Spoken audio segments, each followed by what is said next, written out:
Have you ever had this happen? A person in your life, someone you know to be deeply caring and involved, just vanishes. There's no big fight, no dramatic exit, just silence. One minute they're a constant presence, in the next they're gone. It can leave you feeling completely confused, wondering what on earth just happened. Well, that's exactly what we're going to unpack today. So let's get right into it. Why do empaths suddenly disappear? It feels so abrupt, so out of the blue, and honestly, it can be really hurtful if you're on the receiving end. You're probably thinking, was it something I did? Did they just stop caring overnight? But the truth is, it's way more complicated and a lot less cruel than it looks. And this quote right here, this really says it all. What feels like a sudden departure to the outside world is, for the empath, the very last step in a long, quiet, and exhausting journey. It's the finish line of a marathon they've been running alone for a very, very long time. To really get why they leave, we have to first understand what they were carrying the entire time. We need to talk about the invisible workload, the hidden emotional cost of caring so deeply that almost nobody else ever sees. Okay, this is where it gets really interesting, because this slide shows the huge disconnect between perception and reality. So from the outside, you see someone with just endless patience, but on the inside, what they're actually doing is gathering data. You see constant support, but for them, it's a constant drain of their own energy. And what looks like deep understanding can actually feel like a slow, painful betrayal of their own self. So what is this data they're collecting? Think of it like a quiet internal logbook. They're not trying to build a case against you, they're just noticing. They notice every broken promise, every conversation that was completely one-sided, every time their own feelings were brushed aside. And this is a big one. Every time their presence was just expected and their absence wasn't even noticed. This isn't about holding a grudge, it's about a pattern becoming impossible to ignore. And all of this constant emotional output, this overgiving, it comes with a heavy price. It slowly, quietly disconnects them from their own needs, their own voice. They get so used to tuning into others that they lose the signal to themselves. It's not anger that builds up, it's a deep, quiet exhaustion, a kind of numbness. And that exhaustion leads us to the most critical part of this whole process, the turning point. This is the moment where something inside just clicks. The whole perspective shifts, not with a loud crash, but with a quiet, undeniable clarity. You know, you'd think this would come with a huge blow-up, a big fight, some kind of dramatic confrontation. But that's not what happens. Remember, the empath has probably spent years trying to avoid conflict and keep the peace. So the change isn't fueled by rage. Instead, it arrives as awareness. It's a sudden, calm, almost sad realization of the truth of the situation. They start to see the imbalance, the one-sidedness, not as a few bad days, but as the fundamental nature of the relationship. And that's the thing about this kind of clarity. Once you see it, you can't unsee it. And what's fascinating is that the body usually figures this out long before the conscious mind does. The body really does keep score. Long before the decision to leave is made, the body's already been sending out distress signals. It's that chronic tension in the shoulders that never goes away. It's that sleep that you wake up from feeling just as tired. It's the brain fog, the emotional numbness.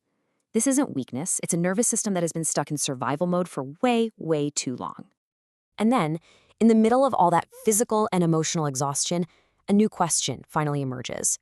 They stop asking, how can I fix them, or what more can I do for this? And for the first time, they ask themselves, why am I the only one holding this together? That question, that one question, changes the entire game. It shifts the focus from fixing someone else to saving themselves. And that is the real beginning of the quiet exit. So what happens after this internal shift? Well, it starts to show on the outside, mainly through their communication. The very same person who used to over-explain everything, trying to make you understand, now chooses silence. And believe it or not, there's a very clear logic behind it. Let's just walk through this journey because it makes so much sense. At first, they over-explain. They use words to try and bridge the emotional gaps. But eventually they realize that these explanations cost a ton of energy they just don't have anymore. Then comes the light bulb moment. They understand that the other person wasn't confused, they were uninterested. And you can't explain your way into making someone care. At that point, silence is the only thing left. It becomes the most honest and energy-efficient response. Now, it's really important to understand this isn't them just shutting down emotionally. A much better way to describe it is emotional relocation. It's a conscious, deliberate choice. They decide to stop pouring their life force into a situation that just leaks it all away, and instead they start redirecting that precious energy inward to heal themselves. It's a strategic move for survival. So let's be absolutely clear about this. This silence, the distance, it's not a weapon. It isn't meant to punish you or manipulate you. It's a boundary. It's the final, strongest shield they can put up to protect the little bit of peace they have left. So what happens on the other side? After the quiet exit, after the detachment?